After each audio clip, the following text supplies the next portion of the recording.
Thank you, everybody.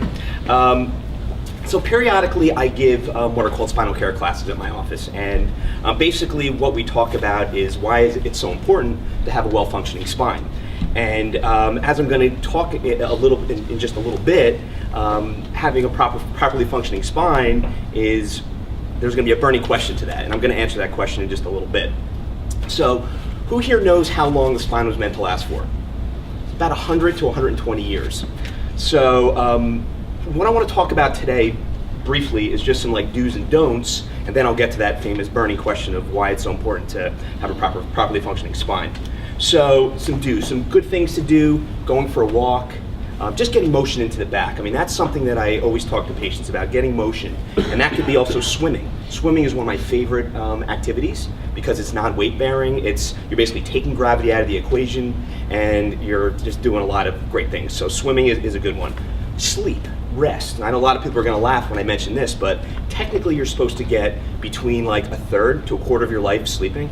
Yeah, I know it doesn't happen for everybody, but side sleeping is great, back sleeping is great, stomach sleeping, no.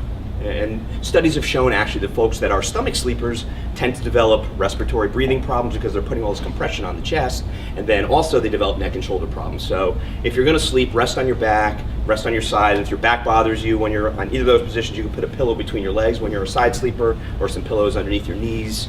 But either way, just try to get the rest if you can, because again, it allows the body to recover from the very busy and active day that it had.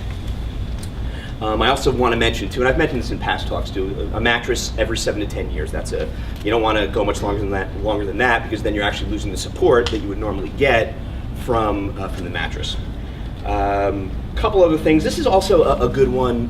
When patients begin treatment, a lot of times they're feeling good. They want to get right back into things. They want to exercise. They want to start their workout regimen. I always say to patients, let's wait until we get things stabilized. Let's wait until everything is solid, and then you can get back into it. So don't start the golf that you've been waiting to get back into, or starting that tennis. Wait until the timing is right, and it's all about timing. So the burning question is, why is having a properly functioning spinal column so important? Well, it's because if you look at my spine here, if you notice, the spinal column actually has these little things called nerves here. And the nerves are real important players. The nervous system are real important players. I'm going to actually go into a little bit more detail as to why the nervous system is so important. And I know it's really early in the morning, and probably a anatomy/development lesson is not what you wanted, but for the sake of what we're talking about here, I think it'll make a lot of sense. Well, on day one, when everything comes together, okay, we have a sperm and an egg. Okay, and then it comes together, makes a smiley face. I love to make that joke. I think it's great.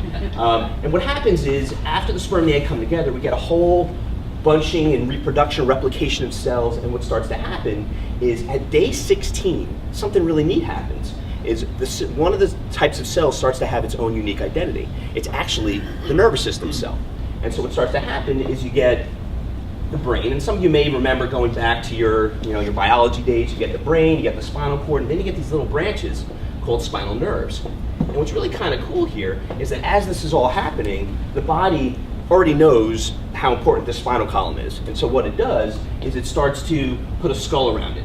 Then it puts these little discs, little called vertebrae, little bones called vertebrae, to protect the spinal column here. And you can see here, it's almost like it's like armor, because the body knows, hey, this is really important. So then what the body starts to do is it says, okay, let's start developing some organs. So we put a heart, we maybe get some muscle tissue, maybe get something that looks like a kidney. Not the best picture of a kidney, but you kind of get the idea. And so the body is already saying that, okay, we got to get things going here. And your brain and spinal cord are like a CEO of a company. It's telling everything what to do. It's saying, let's develop that heart so we can pump oxygen and blood to all parts of the brain and keep everything healthy. Let's get those muscles moving so we can start moving around eventually at some point. So you're seeing the real important role of the nervous system. And it's a concept in chiropractic we love to use. It's called ADIO, and what it means is above, down, inside out. So everything starts in the brain, goes down the brain, and then out to the organs of the body. It's a great concept, but it's telling you that everything is starting from that brain and spinal cord. Thank you. And you know what's real interesting too is every single day in doctors' offices, they're testing the basically how active the nervous system is. I mean, some of you have heard of EKGs and heard of EMGs. EKGs measure heart function, and EMGs are measuring the muscle function. What they're testing is basically they're basically connecting something to that organ, and it's going to a monitor. And what it's doing is it's just testing to see again how the function of it is. So it's real interesting.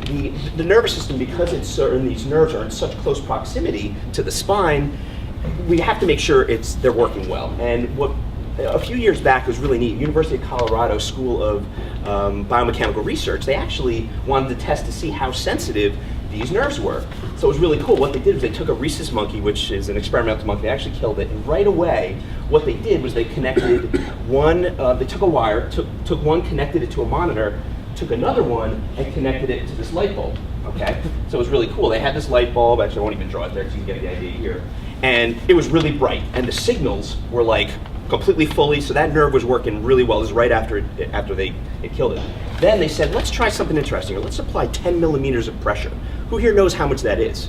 That's the weight of a feather.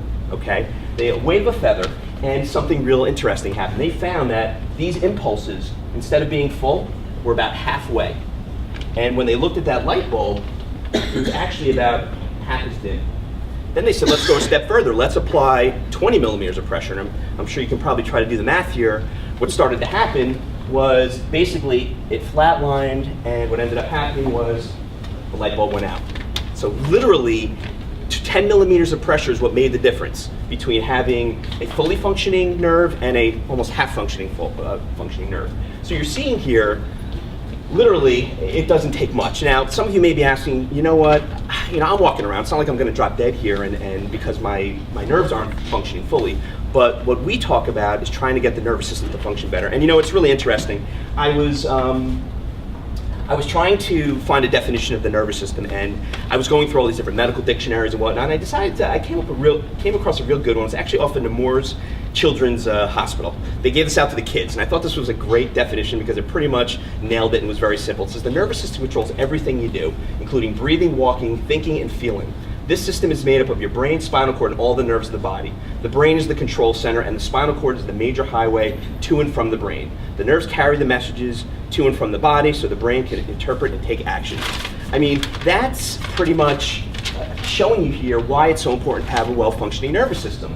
And again, all of us here today, we're alive, we're doing our thing, and we're doing well, but my goal here is to try to get people's bodies to be better, for their lives to be better. I just wanted to read a testimonial. I wanted to just kind of give an example here of what it's like to have a better functioning body.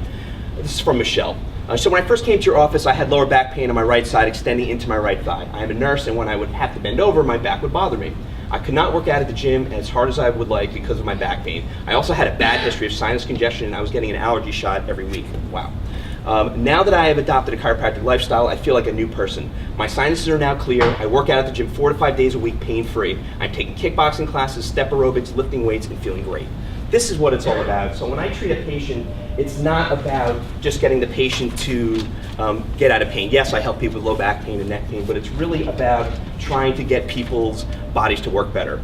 So I know I have about a minute left here. I'm going to just offer this up to all members of BNI. Normally an examination in my office is $125. I actually waive the fee for an exam, and it allows me to kind of get a better idea as to what's going on with you. So I certainly want to offer that out to everybody. And if anybody's interested, they can certainly talk to me at any time. And I have about a minute left, so I don't know if there are any questions anybody has. Yep, go ahead. Your statement about changing beds every 20 days, does that go for the foam? It's just usually the spring. It's usually more the spring kind of mattresses. Okay. Yeah. Thank you, Frank. Oh, good.